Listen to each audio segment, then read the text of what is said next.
About 3 months. Dave replied, "I'm sorry, man, it just happened. I love her. I've always loved her and she loves me too. But she loves you more than she loves me. I'm sorry, we should have been stronger. I'll stop this. I can't let you two break up. It would hurt all of us." They had just confessed, and I didn't need to torture myself by watching their encounters on video. It was Jenny's turn to explain. "It happened when I went over to his place while you were away at your training. His apartment was a mess. I cleaned up for him, and then we sat on the couch, watched a movie, and had some wine. Then he said, 'Look at us like an old married couple.' He leaned in and kissed me. And well, it just happened. We both felt guilty afterward, but not guilty enough to stop. I said through gritted teeth, 'I'm sorry we were wrong.' 'It just became convenient,' she replied. I looked at Jenny, he said. 'You love him, didn't he? I love you and I've always liked him. Those feelings grew stronger, but I love you even more. I'm sorry you didn't answer my question. Do you love him?' 'Yes,' she whispered, staring down at her lap. 'Yes, but not as much as I love you. I'm so sorry, can we get through this? I'll do anything, please.' She looked up at me, her eyes pleading. 'I'm sorry this shouldn't have happened. I do love him, but I love you more.' 'I'm sorry, darling. But it's possible to love more than one person. Over the years, I've grown attached to him, and in the past few months that attachment turned into love. It only started 3 months ago.' While you weren't home," she paused for a moment. "How did you find out?" "It became completely obvious when I realized you had stopped flirting with him. You don't flirt with your own husband. Well, you told me yourself that you don't. So the increase in intimacy was because of guilt." She looked at me and said, "Partly, yes, I'm sorry, but sometimes I just wanted to be with you. You're better than him." He didn't agree with that. Was she trying to calm me down? Unfortunately, until last week I couldn't put 2 and 2 together. I looked her straight in the eyes. So what was supposed to happen when we started a family, whose family would it really be, mine or his? Her face dropped. "Yours, of course, darling, yours and always yours. How can I be sure of that? I don't trust you. We're too alike. You could have had his child and passed it off as mine." No, Dave and I talked about it.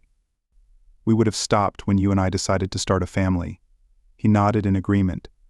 I continued, "But I heard Dave say he wanted to start fresh once the baby was born." She looked at me in horror. No, I would have been completely yours. We would have responsibilities. Dave was going to be the godfather. We had already discussed it, you and I. Yes, I heard you tell him on the video, 'I love you.' You said that to me this morning when I left for work, and just now you said you love both of us. So who's it going to be, him or me? You need to make a choice right here, right now. Not in 5 hours, not in 12, not in 24, right here, right now." She reached out to me. "You, my love, will always be with me forever. I'm sorry that I'll never see Dave again. I choose you. I'm sorry, but I will fix this for you." She kept repeating. I looked at her and said, "That's good. But how can I be sure? You won't go behind my back again." "I don't know, but I'll find a way. We'll move away, whatever it takes. We can move in with your mom and dad. I'm sorry, I really do love him, but I love you more. I'm sorry, I can't help how I feel, but I want to have children with you." I turned to Dave. "So when I asked you to keep an eye on Jenny because I thought she was having an affair, you had an ulterior motive to tell me nothing was happening because it was with you."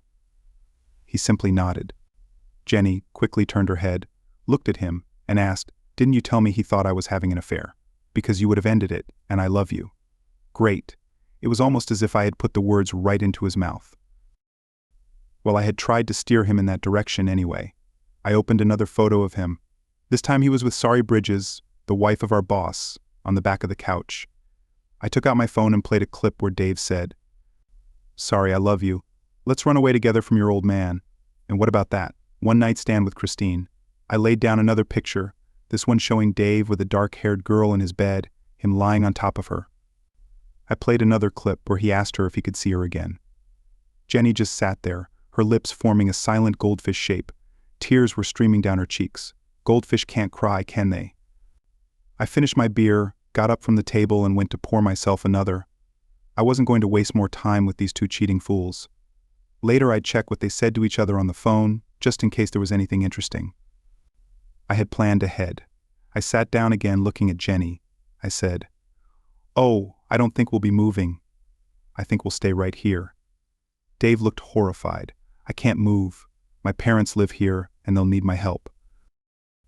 Oh, I think you'll be moving sooner than you think.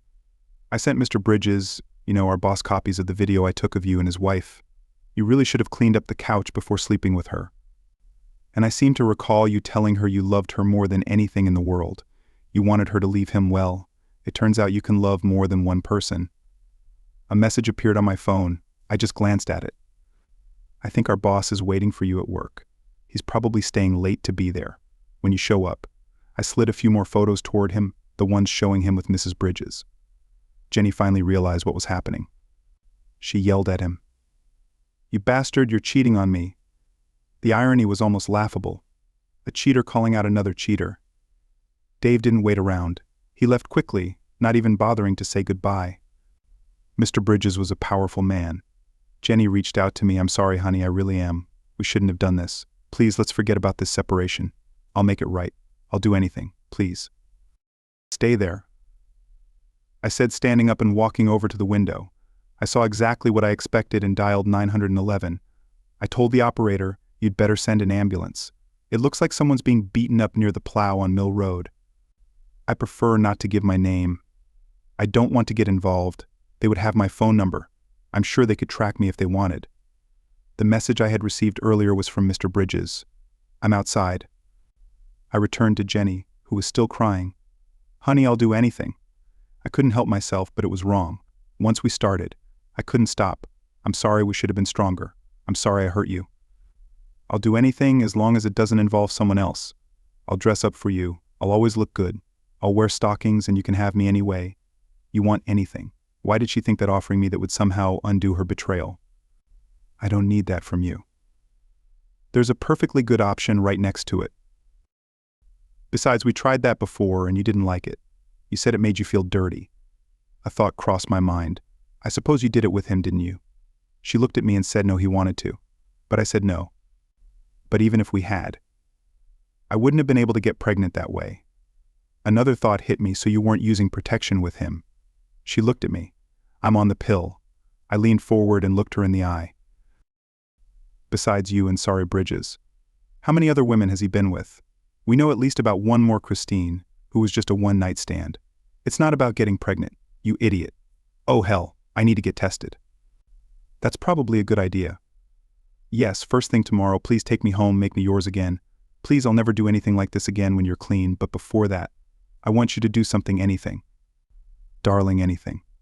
On the way home, we're going to tell your parents what you did." Her face went pale. No, I can't do that to them. You can't do that to them. I really can't." "So you won't do anything for me after all?" "I guess that's it, we're done." I picked up the divorce papers, signed them and handed them to her. Okay, I'll do it all right. Let's stop by on the way home." "Oh, and by the way, you don't have to give them all the dirty details. Just admit you had an affair with Dave. And for how long, that's why you're leaving. You don't need to tell them how many times or what else you did for him." When we stepped outside, there was an ambulance and several police cars. Where did they all come from? Usually from the weekend until the next day. You wouldn't see a single officer, but now there were 7 of them. We approached the front door of her parents' house and she was still crying. Her mom helped her inside and her dad was there too. "What happened? Sweetheart, is everything all right? Is Craig okay?" Her mom asked. "Yes, Mom. Craig is fine, well, sort of." She composed herself and took a deep breath. "Mom, Dad, I need to confess something. I've been having an affair with David for the past 3 months. It was a huge mistake. We talked about it, and Craig has forgiven me." Jenny's father was now standing beside her mother. They both looked at me and noticed the suitcase in my hand. I raised my voice. "I never said I forgave you." Jenny turned and looked at me. I dropped the suitcase on the floor. Her eyes widened and her hands flew to her mouth. "Years ago you chose me, but then you decided you needed him too." "Sorry, that's not enough. I've already spoken with a lawyer." I pulled the final envelope from my pocket and handed it to her. Her father took it from me. I swear I could see tears in his eyes. "Divorce papers. You've been cheating on me with him for 3 months. You lived with him like husband and wife. So this marriage is over. You gave me guilt-ridden intimacy and told me you loved him. I saw you cleaning his apartment. Do you realize he was just using you as the maid who kept his place tidy for other women? Our marriage will be officially dissolved in 90 days. The apartment is rented. You can stay there or move in here with your parents if they'll take you.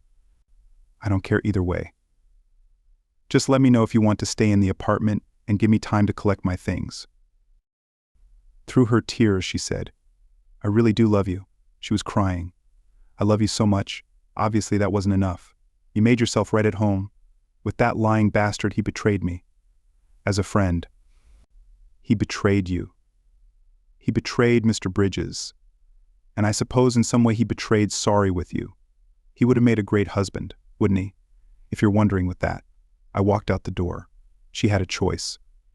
She could love two people, but her choice was to have sex with the one she loved the least, and apparently it wasn't even good sex. Thank you for listening until the end. See you in the next episode of English Epic. Take care of yourself and your loved ones. Goodbye. I had a day off, so I invited my best friend Dave for a drink at the Plow. I found a quiet corner where we could sit. He was probably only drinking non-alcoholic beverages because he had a night shift. Starting at 6, we both worked in shifts at the same paper manufacturing company. We were waiting for my wife Jenny to join us. I was feeling irritated but kept my emotions in check. Dave didn't seem to notice my short responses while we were talking. Jenny and I had been friends since elementary school. We mainly spent time together and grew up side by side. We both liked Dave. He was a good friend, but sometimes he wasn't very reliable. Even in those early days, we knew he was a bit of a gambler. His word wasn't always solid. It was more like a lump of warm jelly. But over time, my feelings for Jenny grew, and it seemed that her feelings for me were growing too. Friendship turned into love, and we got married when we were both 23. We often got together on weekends. Jenny, me, Craig, and Dave with his latest girlfriend. Dave was always there to help. He might be a little late, sometimes even very late, but he always got things done. From early on, it was obvious that Jenny loved me just as much as I loved her, and everyone expected that we would get married. All our parents could see what was happening, and they were happy about it. Dave was my best man at our wedding, and he was also the scoundrel because of whom I ended up on a train to Scotland for my bachelor party with no money. Fortunately, I had a hunch. Something like that might happen, so I hid a little cash in my credit card in my sock. At first it was a bit uncomfortable using the card, but after a few drinks I stopped feeling the pain. He was surprised when I showed up for work the next day. He had already thought up an excuse for me. Jenny had always been a bit of a flirt from an early age. I'm sure at first she didn't realize what she was doing, but once hormones kicked in, she became fully aware. However, she kept it under control, just a playful glance and a smile. She never crossed the line. That would have been wrong. "Why do you flirt with other men?" I asked directly one day. "It's fun." She replied, "It's just harmless flirting, nothing serious." She even did it with Dave. Sometimes I had grown used to her ways, and it would have been strange if she didn't flirt a little. One day after we had been married for a few years, I asked her on the way home from the pub, "Why don't you flirt with me?" "It's not fun flirting with your husband in public." "I do that for you in the bedroom," she said with a smile, and she did. Our intimacy was great. Our company was expanding, and both Dave and I had the chance to get promoted to become shift supervisors. There was a training course organized for this. Dave went first for his training, and a few weeks later it was my turn. This meant we had to be away for the weekends. Dave told me about his adventures. He was single and a good-looking guy. I, on the other hand, was married and behaved myself well. Maybe I drank a bit too much on Saturday night and wasn't feeling too fresh on Sunday morning. The salary increase for my promotion meant that soon Jenny and I would have enough saved up to make a down payment on a house, and once we got settled, we planned to start a family. We talked about it often and eagerly anticipated the day we would symbolically toss her birth control pills down the toilet. After all, that's what people do. I noticed a change in Jenny's behavior about 3 months ago, right after I returned from the training course. It took me a while to realize it. At first it was subtle. The frequency of intimacy increased, which I attributed to the fact that I had been away for over a week. But then after a few weeks, our intimate life nearly stopped. I also noticed that her usual flirting when we went out slowed down. She still did it, but not as openly as before. It became more subtle. There were other small signs too. The house wasn't as tidy as it usually was. Laundry, which she typically did during the week in her free time, was now done on the weekends. Other tasks that she used to take care of during the week were now being completed over the weekend, cutting into our time together. Something was going on.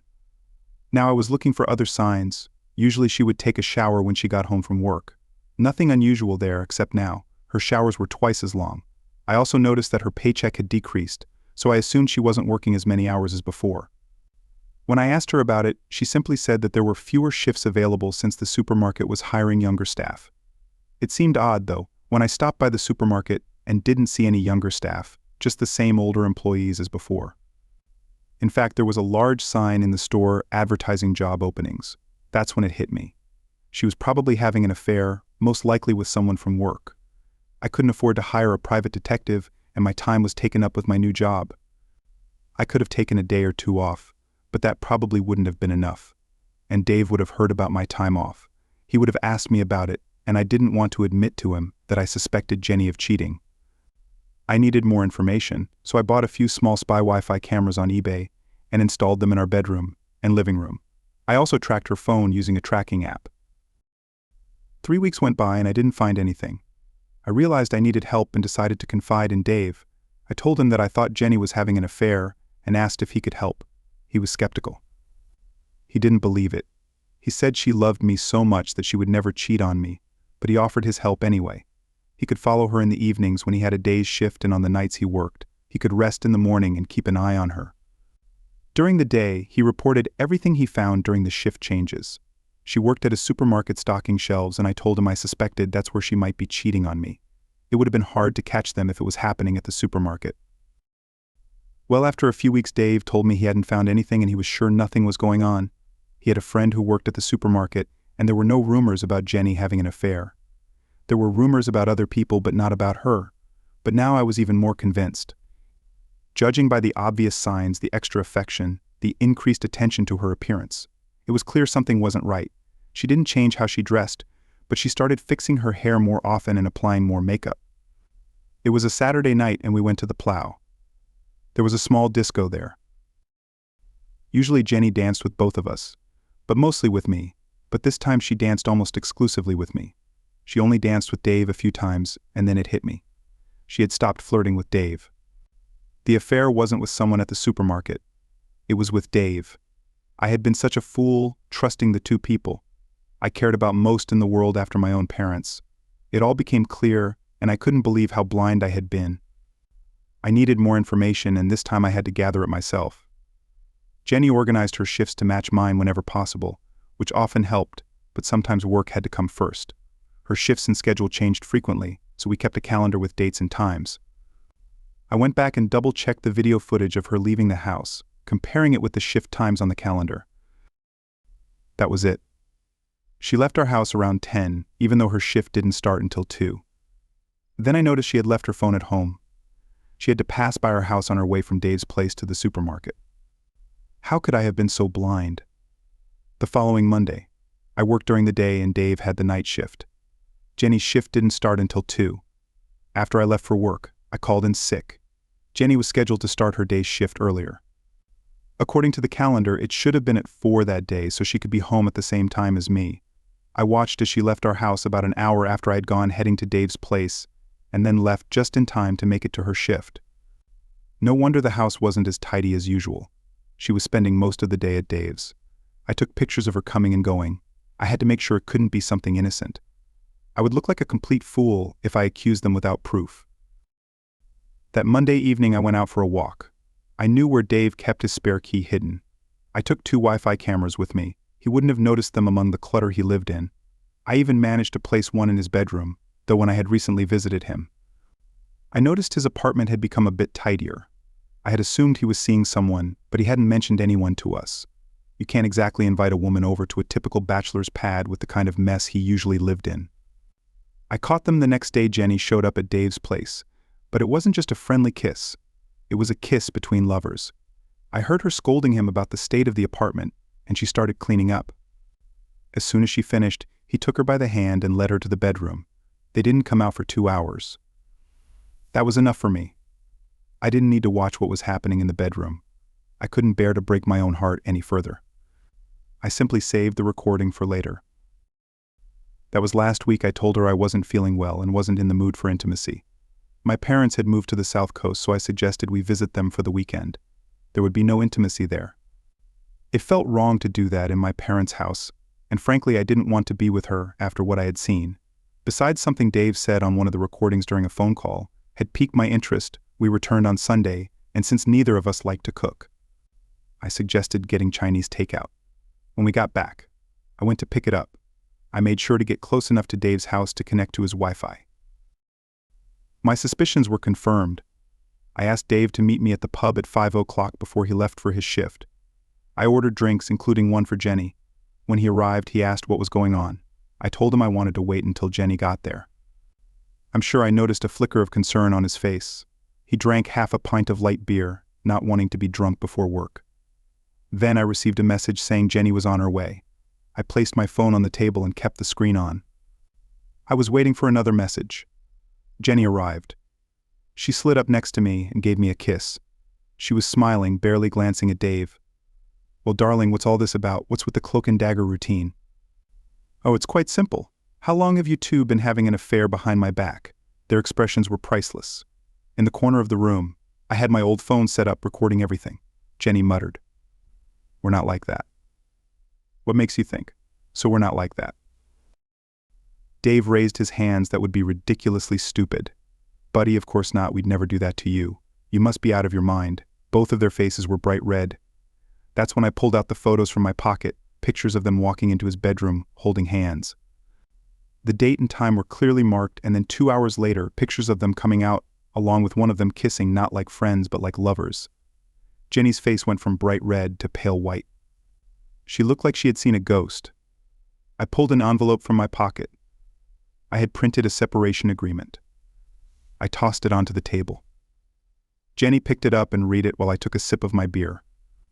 No, I don't want this. Please, I don't want this. You still haven't answered my question. How long I'm going to ask you a few more questions. I already know most of the answers.